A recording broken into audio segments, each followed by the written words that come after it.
Hey guys, Rachel here. Welcome to Skill Builders blog. Thank you for coming and hanging out with me here at the blog/vlog. So my goal is to help you create the programs that parents want to buy. So welcome to all gym and studio bosses. Today we're talking about the top 4 systems that you are going to need to grow your gym or studio, and better yet, they are such that anyone can use them. I'm talking about your entry-level employees on up. Let's jump in. Here we go with these 4 SOPs. So first off, what is an SOP? According to the dictionary, it's a standard operating procedure to be used in an established or prescribed method to be followed routinely for the performance of a designated operations or in a designated situation. So here are my top 4 SOPs for growing a gym or studio. And by the way, I would not try to run one without them because it's going to take your life from chaos to easy. Number 1, converting walk-in visitors to leads. Examples of those walk-in visitors are going to include, of course, your birthday party. Yes, you know I love a birthday party snowball. Students who try that free or low-cost introductory class, event participants that attend those play days or, the drop-in camps, bring a friend programs where everybody's got the new folks coming in to check you out, and then private play date group members. So this standard operating procedure, also sometimes called a workflow or a system, is designed to accomplish this goal, and the components of this SOP should be readily accessible, either digital or tangible. And I say digital or tangible because there are software programs that can do that for you where it assigns tasks to different team members.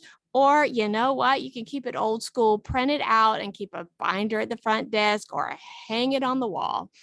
So we've also got to identify which staff member or position title has been designated to greet those walk-in visitors and incentivize those guests to either participate in an introductory class, clinic, etc. You know what I'm talking about, those taste and see activities, and or join your email list. But first, I've got to drop a truth bomb. Nobody wants to sign up for anyone's newsletter ever again. We've got lots of problems in our current lives, but lack of information is not one of them. That is not enough of an incentive to get somebody to hand over an email. Also, those necessary templates and forms, they've got to be created ahead of time, or else your system is not complete. And the tasks associated with completion of that SOP must be assigned to someone. Okay, so let's talk about that last bullet point, common sense, right? Well, I mean, yeah, it's common sense to you and I because we have experience being the boss. You're probably in charge because you do things when you see that they need to be done. But guys, it's not so easy to see what needs to be done when you're starting out with your first job, when you're a novice, okay? So spell it out. It's almost impossible to oversimplify these things, especially for new staff members. All right, number 2, converting calls, emails, and messages into customers. So this is kind of piggybacking on that same idea of converting your cold market into a warm market and therefore turning them into leads. So an effective SOP designed to accomplish this goal should be readily accessible. Spoiler alert, all 4 of our SOPs have to be readily accessible, so remember that. Identify which staff member or position title has been designated to answer those calls or, respond to those messages. Include a script, and I've got here, see example. We're going to go through a script a little bit below, and so that I felt like I needed to show you an example for this one. So we're going to include templates and forms that have been created ahead of time, of course, because we are all planned out and organized. Instruct staff members how to respond to objections. Of course, people are going to have objections to the time, to the class, to the content of the class, to the age group. You know what I'm talking about. go ahead and plan on how you're going to respond to those before they pop up. The tasks associated with the completion of the SOP, they've got to be assigned to someone. So here is an example. It's a page from a front desk binder that has tabs for each age group so that, when people call, the person at the front desk flips to that age group so that they can quickly access all the program offerings for that potential customer's age group, and then it also guides them into turning them into a lead. So let's do a little back and forth, pretending we're on a phone call here. And so the phone rings. Hello, thank you for calling XYZ Gym. How may I help you today? Yeah, I want to know about gymnastics. Great, we offer several different programs and activities. How old is your child? I have a first grade girl. Oh, fun. Does she have a background in gymnastics or tumbling, dance? What types of activities does she enjoy? Well, she likes to do cartwheels on the playground with her friends at school. Okay, great. Well, we have the following programs available for that age group. I'll tell you about them real quick and you can let me know what you think she would enjoy. So, we've got a weekly gymnastics and movement education class for that group as well, for that age group. We also have gymnastics and cheer skills. That's also a once weekly class that combines our gymnastics curriculum with cheer skills as well. And then, of course, we've got our events. We've got a back handspring clinic that meets once a month to focus on backward tumbling skills. We have a cartwheel clinic that meets as well to perfect our cartwheels and roundoffs. And we also have a Happy Face Friday. That's a drop-off event where we're not just doing gymnastics, but also enjoying lots of fun games and physical activities. And parents get a break because it's drop-off. And then, of course, we have our school break camps when school is out. So, which of these programs do you think that she would enjoy most? And let's say that the caller says, you know what, I think she'd love the gymnastics and cheer skills class.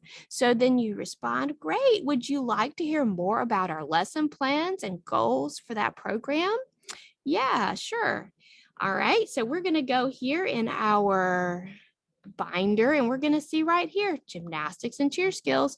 Okay, wonderful. Well, she's going to come once a week for an hour and we'll start off with a warm up and stretch, improving our flexibility. She'll also be learning her basic tumbling skills and then improving her upper body strength on the bars.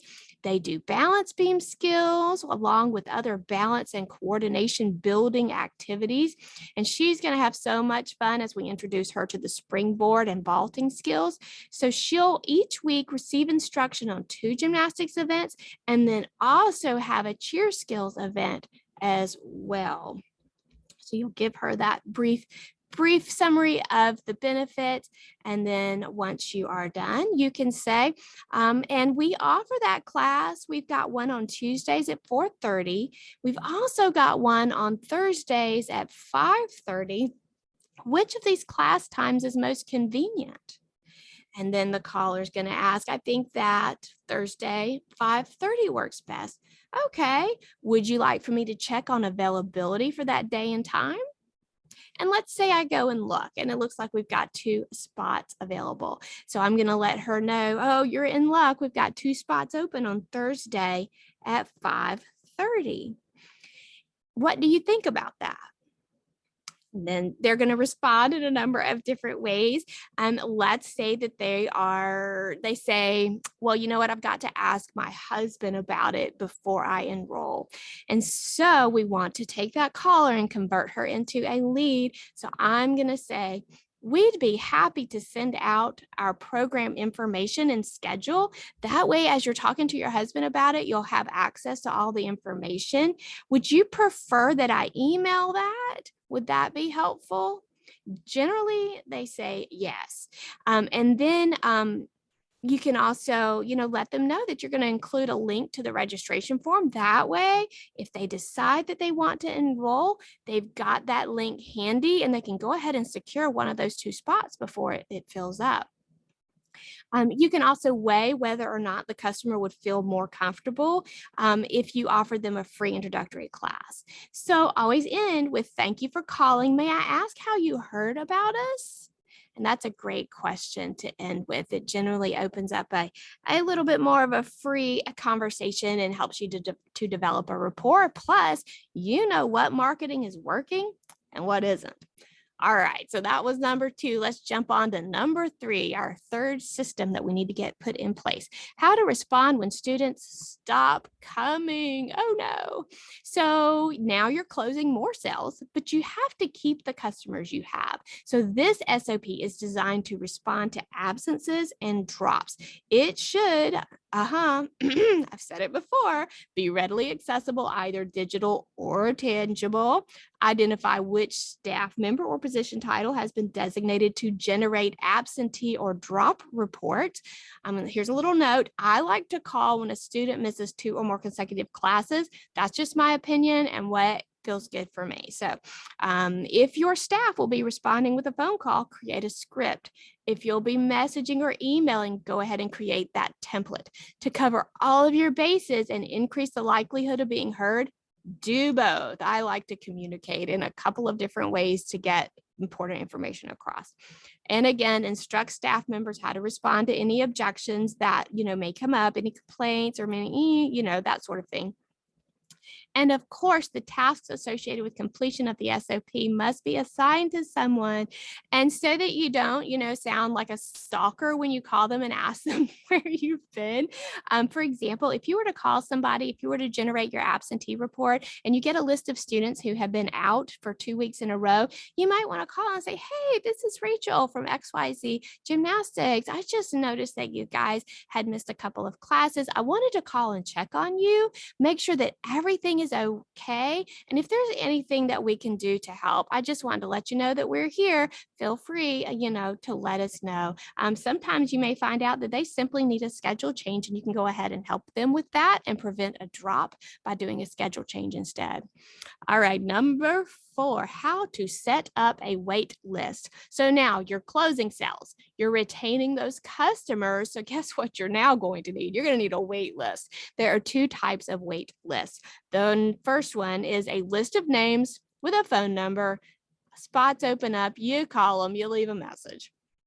Number 2 is a list of customers who have submitted a valid payment method and agreed to being charged tuition the minute a spot becomes available. So which one works best? I'm going to give you a hint. It's definitely totally 100% number 2. So your wait list system or SOP should be readily accessible, not shoved into a drawer.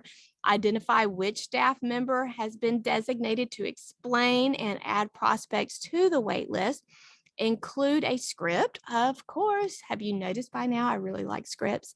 Create the necessary data collection and agreement documentation method ahead of time.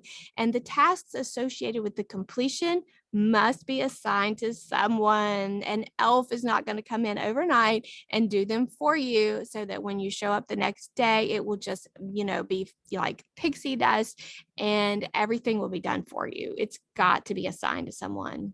All right, so that is it for those 4 SOPs. If you guys want specifics on those, feel free to comment, email, let me know in the Facebook group, however you want to reach out. I'm listening. All right, and so just so you guys know, to receive future blog posts right in your inbox, you can go here in the blog post. It will take you to a place to be the first on the list for new notifications when new stuff comes up. If you're watching on social media, I'll include that link in the description, of course. And I would love for you guys to join me by subscribing to Skill Builders on YouTube or following along on Instagram as well. All right, guys, love you guys, and thanks so much. So proud and so respectful of what you guys do every day. All right, take care. Bye.